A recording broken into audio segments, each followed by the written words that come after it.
Social media आहे ना madam, खूप चांगलं माध्यम आहे, पण आपल्याला त्याच्यातनं काय घ्यायचं याला महत्व आहे. सोशल मीडियावरती लोकांनी काही ट्रोल पण केला असेल तुम्हाला? खूप भरपूर फोटो काढतात, सेल्फी काढतात, वडे घेतात. मला म्हणतात चाचा एखादा डायलॉग मारा, एखादा जर बोलला अन्सर भाई याचं संग काही खायला आहे का नाही, आहे ना साहेब चटका नाही ते सरांना चटका दे ना बाबा, असं बोलत असतो. हा म्हणते मग इंग्लिश मध्ये काय म्हणतं मला नाही माहित, किंवा एक काठी घेऊन मी म्हणणार नाही शिक नाही तर मारली, असं नाही बोलणार मी, असं अजिबात बोलणार नाही.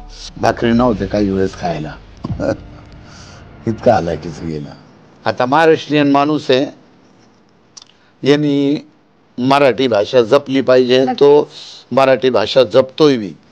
तर मराठी भाषेचा कमीत कमी मला अभिमान आहे, कोणला असो अथवा नसो, मला अभिमान आहे. तर तू नाही काही थोडीफार तर शिक ना. भारतामध्ये सर्वात जास्त महसूल भारताला महाराष्ट्रामधून आणि मुंबईमधून मिळतो.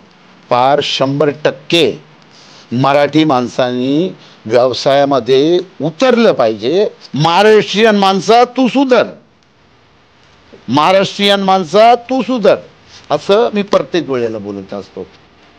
तू नोकरी करतो कशाला जग मारायला, मला असं म्हणायचंय. तर मराठी माणसाने ना नोकरी देणारा असायला व्हायला पाहिजे, तो नोकरी मागणारा नसावा. म्हणजे आपण म्हणतो ना पावलो पावली माणसानी अनुभव घेतला पाहिजे. कर्तृत्ववान माणसं आहे काही काही. असं तुम्ही प्रत्येक गिऱ्हाईकाचं मान ठेवा, प्रत्येक गिऱ्हाईकाची इज्जत करा. कमवायची अक्कल पाहिजे तर गमवायचा विचार बी केला पाहिजे माणसाने. तुम्हाला कमवायची अक्कल आहे ना, मग तुम्हाला जे गमवताना तुम्ही त्याचा विचार केला पाहिजे.